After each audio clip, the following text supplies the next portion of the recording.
Okay friends, it's time to get started on our job. One of the first things we have to do is safely raise and support the vehicle so the front end's off the ground. After that, remove all 5 of your lug nuts and then remove the wheel.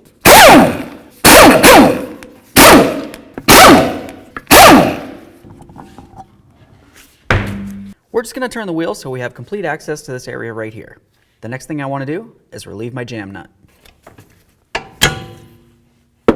Now let's remove our outer tie rod end nut. Now we're going to use a hammer and hit right along this area of the knuckle. The vibration is going to break this free. The nut is to protect it from falling down and potentially hurting us. Now the next step is going to be very important. What you're going to want to do is count the outer tie rod end threads as we start to remove it. So every time I come completely around is 1, 2, and then so on. Keep track of that. 1, 2, 3, and then the same until it comes off.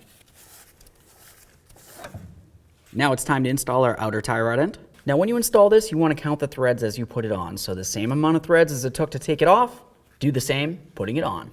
1, 2, 3, and so on. Now let's put the outer tie rod end into our knuckle. Put on your tie rod end nut. Snug this up. And now torque it to 97 foot-pounds. Now the next thing you want to do is pay attention to the slots on the nut right here. You also want to pay attention to the stud. You should be able to find a hole in the stud. You want to line up the first slot to that hole. So if it doesn't line up, continue tightening until the very next one does. Now we need to put in our locking cotter pin. Make sure you pin it over so there's no way this nut can come loose on its own. Now the next thing we want to do is pay attention to the jam nut. Before we go ahead and tighten that up though, we want to take a look at this right here. Essentially, you want to make sure that your steering wheel is facing straight. And of course, once you have the wheel on here, you want it to be facing as straight as possible as well. If your wheel's turning outward like this, that means you're towed out. If it's turned in, it means you're towed in. The adjustment for that is made right here. You can either tighten or loosen this at that point.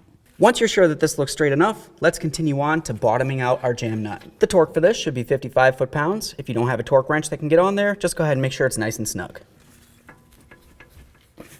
Now we just want to straighten out the tie rod. You want to make sure that it's not kinked from one side or the other. Just make sure it's level. Now let's get the wheel back up on here.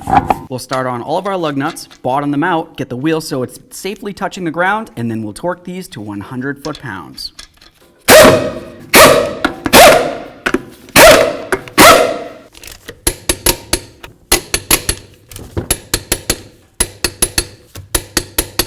Torqued. Okay friends, so that was an easy job. Now all you have left to do is safely road test your Jeep down to your local alignment shop.